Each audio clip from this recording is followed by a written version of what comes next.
Hello and welcome back to Hot Topics in Hypnotherapy. If you're just joining us today, we're exploring the recent developments in Florida law regarding hypnotherapy and the practice thereof. Our guest today is Bruce Bonnett, Harvard Law graduate, president of the Hypnotherapists Union, and also we have Matthew Brownstein from Florida Institute of Hypnotherapy. And again, we were talking in the first segment, Matthew, that it's the interpretation of the Florida law. The law hasn't actually changed, but some counties have interpreted it differently recently for some reason, and in the past even, and denied some hypnotherapists the right to practice. And that what you're trying to do is educate those county officials. So when an individual practitioner, hypnotherapist goes and they apply, who are they trying to educate? And is it each individual's responsibility to educate to the office that he's applying to? I personally feel that as a state licensed school, and technically the first and only one in Florida that I know of now, I feel like our school has a responsibility to protect our graduates and future students and graduates, and even just anybody out there, since we are all invested in the same interest here. I feel like each individual shouldn't have to, quote, fight this by themselves, but that through the Hypnotherapists Union, through our school in Florida, that some action on a county level and sometimes on a city level is going to need to be taken before an individual practitioner would even have to deal with that. Now, we were talking also that the Attorney General, am I correct, has rendered an opinion that sort of got passed down, Bruce? Is that well, no, the official position is there is no position when you contact the Attorney General's office. However, we were able to discover an email that the Assistant Attorney General had sent to one of these counties. It seemed to have a personal opinion misinterpreting the law. I see. And that's influencing how these counties are behaving now. Okay. So, Matthew, how do you feel about the idea of encouraging graduates and just individual hypnotherapists in Florida to join a union movement and to try and speak to one voice? Absolutely. The more I've become familiar with what it's going to take to protect the free and open practice of hypnotherapy, I'm definitely leaning more towards, we personally, our school, haven't been part of the union yet. As this has come up, I have definitely seen the value in it and look forward to working more with Bruce for sure. Part of because we've been a union supporter in our school for a very long time, and part of the thing that we struggle with is trying to emphasize to the individuals, because they're self-employed. There's nothing compelling them to unionize or to join a movement like this, other than really the idea that they have to invest in their security, their long-term security. That it's so easy just to say, oh, let the other guy do it, or I'm sure someone will take care of it, and not really taking that responsibility that it takes each individual's being an advocate, and being proactive and paying dues and joining a union to make it work. That if there's no union members, then there's no union voice. And I know you haven't really started to sort of campaign for them to become advocates, but have you had any kind of sense of how individual hypnotherapists in Florida might, how responsive they are to being proactive or being advocates for a legislative movement? I would only guess to say that those who are secure in their counties and have their occupational license realize that there are many different organizations to join, yet I certainly can see that anyone who would go into a county, find that there's a law that is being misinterpreted, they're going to have a very strong vested interest. I know, again, on the school level, and that every school in Florida, whether they're licensed or not, has a vested interest in the power of a union to be sure that any of the graduates can practice.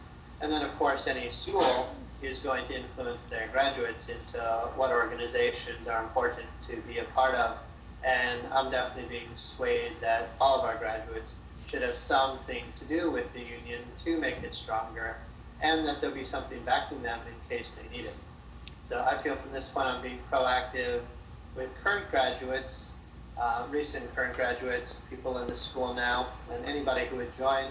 And yet there's a whole arena of all the people out there already practicing who may realize that there's a threat. I can say personally, when I got into Florida, I always felt that any moment the law could change or be misinterpreted.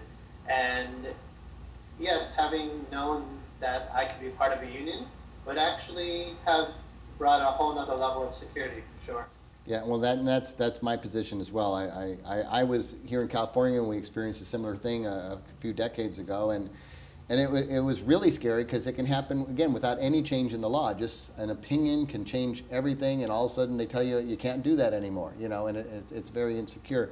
Now, Bruce, part of the union affiliation is the idea that the union already has relationships with people in various positions, like the Attorney General's office, Department of Consumer Affairs, that they have some influence. So isn't that the whole idea of union affiliation, that we can go outside of the scope of our hypnotherapist community and go into the union community and say, hey, we're a brother, we're part of the brotherhood.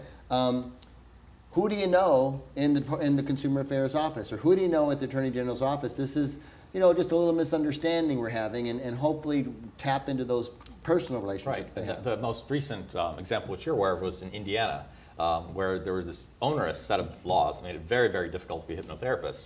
And this summer we were successful in getting those laws repealed. And our contacts at the AFL-CIO were on the floor of the House and the Senate talking to legislators during that debate. So have you done any of the investigation into who do we know in Florida, and what AFL connections do we have in Florida? And I've started that process because we don't have very many members there. None of our members have been threatened yet. It's been not as easy as it could be, but, right. But we're certainly gearing up for that. Right, so it's sort of the chicken and the egg. We need to get members so that we can go to the union and say, hey, we've got members, and some of them are being denied. I think ideally is a member that's actually being denied, and right. Then give us sort of a test, Right. something to crow about. Or even if they haven't been denied, if it's been conditional, or if they've had to go get a doctor or someone to say they're supervising them. One twist on the Florida law that's interesting is if a doctor or chiropractor or optometrist refers someone to a hypnotherapist, and the hypnotherapist gets sued, the doctor is on the hook. So sort of a disincentive for referrals. Right, because it makes them liable, which is Right. a very, who wants to do that? So even if someone wasn't able to get a business license, went and had a doctor sign off on it, that's not an ideal solution for us at all. Right, so Matthew, we're hoping that you can help us get some Florida members, that we can go to Bruce can go to the union and say, hey, we do have members, they are having some trouble, and ideally, it's just really a matter of somebody talking to somebody and sort of clearing it up and letting them know that they should be friendly to our position, because we all have the same friends, more or less, in the background. Right, and hopefully this isn't an instance where the law needs to be changed. We need to lobby House members and Senate members. It's just an interpretation. Just interpretation. Right. Now, ideally, it'd be great if they could clarify this therapeutic, application a little bit, so it's not so vague or ambiguous. But I think right now we'll start with just sort of how they interpret what exists. Right. Right. Well, Matthew, we appreciate all your patience today and tuning in with us and joining us and your opinions. And we really appreciate your openness to talking to your graduates about the value of belonging to a larger organization like the union and what it might do for all of us. We are concerned about Florida or any state. So we hope to talk to you again, and next time we hope to hear about a wonderful union community out there and how successful they were at making the counties more friendly to us. Absolutely open to future dialogues and, of course, to getting to work on the counties. So, yes, I look forward to future communications for sure. Great. Well, thank you. It's Matthew from the Florida Institute of Hypnotherapy, and we hope to talk to you soon. Thanks again, Matthew. So, Bruce, I think the next step for you guys might be just to sort of continue to dialogue with Matthew and provide him with direction on how he would get people to affiliate. He could sort of become your eyes and ears in Florida then. That's the goal. And sort of keep an eye, let you know, and also if you needed, let's say that you made contact with a union rep in Florida, he could actually sort of meet him as a representative of you. Right. An associate, and so you sort of set up that meeting and they talk about their needs, and then from there, hopefully, because a lot of it's who you know, and if this guy has a good relationship in a various department, a very office, he sort of relies on that history and those relationships to say, listen, you know, you may not know this, but hypnotherapists are unionized here in Right. this area, and some are being denied the right to work, and no one wants to see a union member denied the right to work. You know, we think it's just a misunderstanding. You know, Right. we'd like to talk to you about it. And a lot of times just having that inside connection. And that's really what we're paying for, isn't it? Exactly. You know, that's relationships. And independent of what Matthew does, our union board of directors has various committees work on various issues. And one of our committees, I think, is going to look into other Florida hypnotherapists that could be part of this. Right, other schools. Right, I mean, other every schools, school other should be independent, right. on the bandwagon for making sure that their state stays open and free. Right. It's what one of our committees is doing right now, is contacting all the schools. Right, and I think schools have a very vested interest because, one, it's a connection to a bunch of individuals who are hard to reach, and two, that they make their living telling people you can do this in this state, and if in fact you can't, that definitely threatens. Problematic, right. Yeah, it's problematic, okay. Well, it appears our time is up today. I want to thank Bruce Bonnett for joining us today, as well as Matthew Bronstein from the Florida Institute of Hypnotherapy. And I want to thank you for watching the show. My name is George Kappas. I hope you'll join us next time when we explore more hot topics in hypnotherapy. Please stay tuned. We have a lot more coming up for you on HMI Web TV, Hypnotherapy Television 24/7. Bye-bye.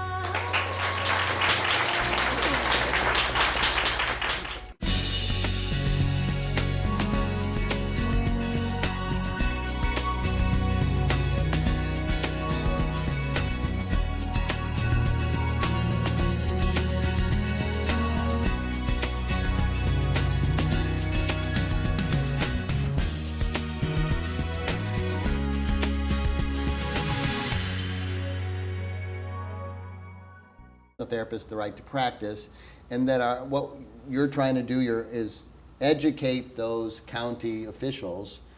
So when an individual practitioner, hypnotherapist goes and they apply, who are they trying to educate? And is it each individual's responsibility to educate to the office that he's applying to? I personally feel that as a state license. Is Bruce Bonnett, Harvard Law graduate, president of the Hypnotherapists Union, and also we have Matthew Bronstein from Florida Institute of Hypnotherapy. And again, we were talking in the first segment, Matthew, that it's the interpretation of the Florida law. The law hasn't actually changed, but some counties have interpreted it differently recently for some reason, and in the past even, and denied some In school, and technically the first and only one in Florida that I know of now. I feel like our school has a responsibility to protect our graduates and future students and graduates, and even just anybody out there, since we are all invested in the same interest here. I feel like each individual shouldn't have to, quote, fight this by themselves, but that through the Hypnotherapists Union, through our school.